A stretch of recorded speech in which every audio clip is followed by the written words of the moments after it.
स्वागत है आपका और एक नए वीडियो में और एक नए टॉपिक के साथ।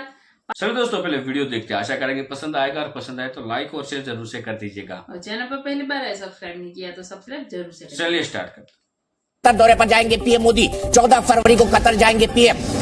वो अबू धाबी जा रहे हैं मंदिर का उद्घाटन करने, वहां से कतर जाएंगे और ये महत्वपूर्ण बैठक हो जाती है इस संदर्भ में, क्योंकि 8 भारतीय पूर्व नौसैनिकों को आज ही रिहा किया गया है। तो लगता यह है कि प्राइम मिनिस्टर मोदी का जो मैजिक है, जो जादू है, वो चल गया है।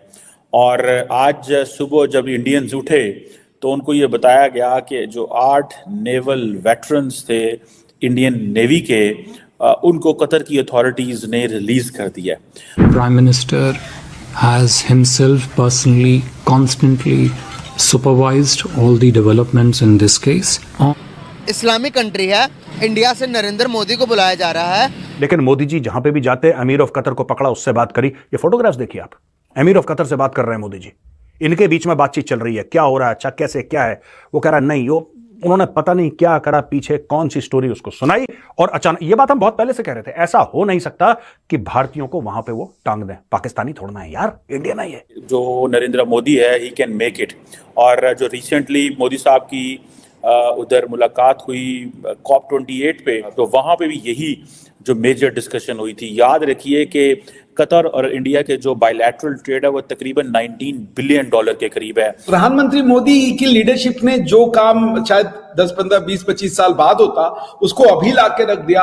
और जिसे हम कहते थे कि ही इज लिटरली युग पुरुष, जो भी कहा जाए, भी कहा जाए कम है। सोचो, तो आप एक ऐसा पत्ता फेंकते हैं, आप एक ऐसा तुरुप का पत्ता फेंकते हैं कि दूसरा वाला बेबस हो जाता है, और कतर को कर दिया बेबस।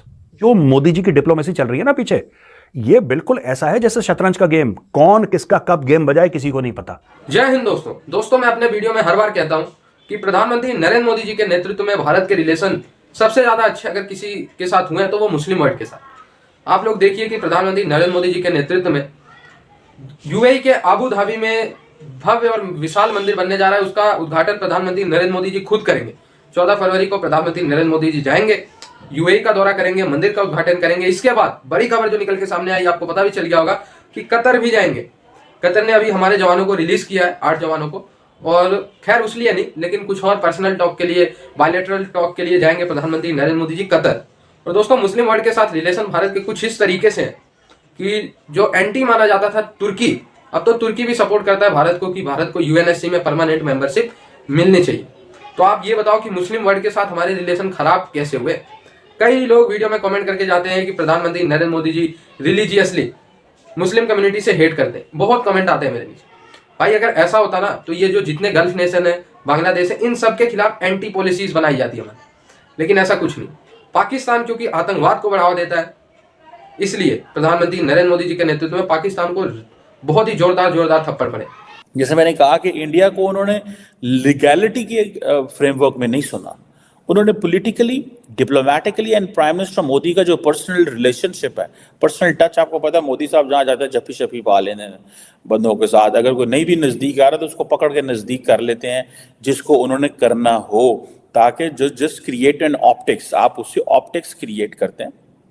सो मैं समझता हूँ कि ये एक उस सेंस में दैट्स वेरी इंपॉर्टेंट डेवलपमेंट। और अब जारी बात है, इंडिया के ऊपर एक फ्रैंकली स्पीकिंग कतर ने एक एहसान कर दिया। नाउ रिटर्न, अब इंडिया इसको रिटर्न करेगा कहीं ना कहीं पे। कैसे करेगा मुझे नहीं पता उस चीज़ का। और ये इस चीज़ ने प्राइम मिनिस्टर मोदी के ऊपर एट होम जो है वो उसका कॉन्फिडेंस जो है वो बढ़ा दिया है।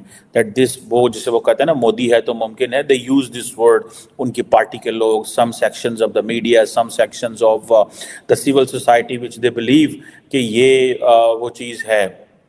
और जिसे वो कहते हैं ना, जान बख्शी भी हो गई।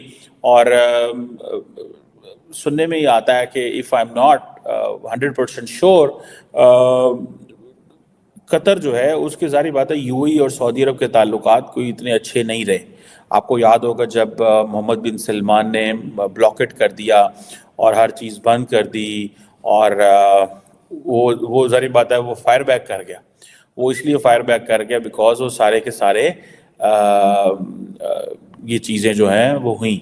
लेकिन हम आपके लिए काम कर रहे हैं, हम आपके लिए चाबार पोर्ट बना रहे हैं। आपका कतर सगा है, कतर को जाके कोई स्टोरी सुनाओ। ये हमें बंदे अपने वापस चाहिए। ऐसा नहीं हो सकता कि भारतीय नौसेना के लोगों को या हमारे वेटरन्स को कोई एरे गहरे मुल्क में फांसी हो जाए या उम्र कैद हो जाए। ये तो सेल्फ रिस्पेक्ट की बात है यार, ऐसा हो ही नहीं सकता। तो हर जगह से प्रेशर डला। तो दोस्तों प्रेशर, एक तो प्रधानमंत्री मोदी जी कतर के अमीर से बात करना फेस टू फेस, पर्सनल, हाथ मिलाने के बाद कि भाई ये है, ठीक है। फिर डॉक्टर जयशंकर का, और बीच में फोन कॉल करते हैं नेशनल सिक्योरिटी काउंसिल से श्री अजीत डोभाल, यानी कि प्रधानमंत्री मोदी ऊपर, यहां पे डॉक्टर जयशंकर, यहां पे अजीत डोभाल साहब, और तीनों ने मिला के डाला pressure under the guidance of the prime minister of India Shri Narendra Modi. और कतर ने बोला ठीक है। और अचानक किसी ने, कोई मीडिया का बिल्डअप नहीं हुआ, कोई कैमरा नहीं थे, वो वहां से आ रहे हैं, वहां से जा रहे हैं, जैसे मीडिया करता है ना। अब उन्होंने चाय पी ली है, अब वो गाड़ी में बैठ चुके हैं, अब वो एयरपोर्ट की तरफ जा रहे हैं, बीच में वो रुकेंगे अपने एम्बेसी में। एम्बेसी में ये एम्बेसडर हैं, ये सुनिए एम्बेसडर का, कुछ नहीं, किसी को कुछ पता ही नहीं था। अचानक वो भारत में प्रकट हो गए, अचानक। और तब लोगों को पता लगा कि बॉस ये तो वापस आ गए। तो ये दोस्तों पहली डिप्लोमेटिक जीत 24 घंटे में भारत की, सॉलिड जीत, मुबारक हो आप सबको। लेकिन ये जो एक कतर के जो जिसे कहते हैं ना, जो बायलैटरल रिलेशनशिप है, ठीक है जनाब, उनके साथ वो सामने आया है। ताल्लुकात मज़ीद बढ़ेंगे, और जिसे वो कहते हैं ना कि सुनने में आता है कि पिछले हफ्ते ही कोई बिलियंस ऑफ डॉलर्स की डील्स भी हुई हैं इंडिया और कतर की, ठीक है जी। कि इंडिया जो है, जो वो कतरी लिक्विफाइड नेचुरल गैस है, वो 2048 तक लेगा। इंडिया कतर की जो लिक्विफाइड नेचुरल गैस है वो 2048, मैंने आपको कई दफ़ा ये चीज़ कही है कि the most important thing for the Indians is to secure energy, और उसके लिए वो बहुत कोशिश कर रहे हैं। उसके लिए वो इतनी कोशिश कर रहे हैं कि आपकी सोच है, बिकॉज उनको इस चीज़ों का पता है कि ये जो, अगर हमने फॉर एग्ज़ाम्पल एनर्जी सिक्योर ना की, ठीक है, तो उसके बहुत ज़्यादा उनको कॉन्सिक्वेंसेस बर्दाश्त करने पड़ेंगे। देखिए बड़ी लेवल पे मसाइल हैं, आबादी बहुत बड़ी है इंडिया की, ठीक है जी, उनको ये करना पड़ता है सारा।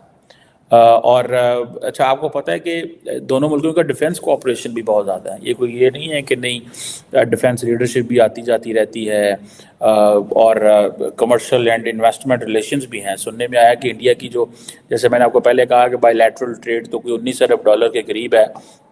इंडिया की एक्सपोर्ट कोई 2 अरब डॉलर है, कतर की एक्सपोर्ट कोई 16-17 अरब डॉलर के करीब है, और ज़्यादातर यही LNG, LPG, केमिकल्स और इस तरह की चीज़ें जो हैं वो आती हैं।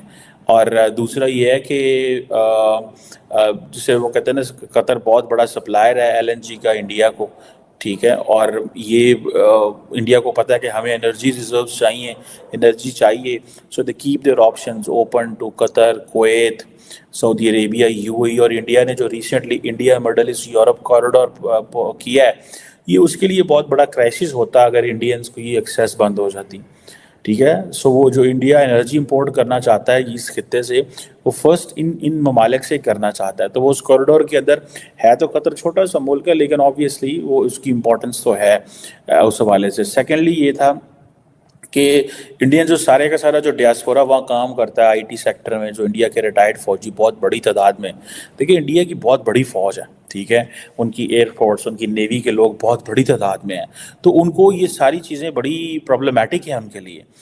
तो दोस्तों, थैंक यू दोस्तों वीडियो को यहाँ तक देखने के लिए। बाकी दोस्तों वीडियो कैसी लगी आपको कमेंट में लिखकर आप हमें जरूर बताइएगा। फिलहाल हम आपसे विदाई ले रहे हैं, लेकिन मिलते हैं और एक नए वीडियो में आपके साथ। टिल देन, जय हिंद, जय भारत।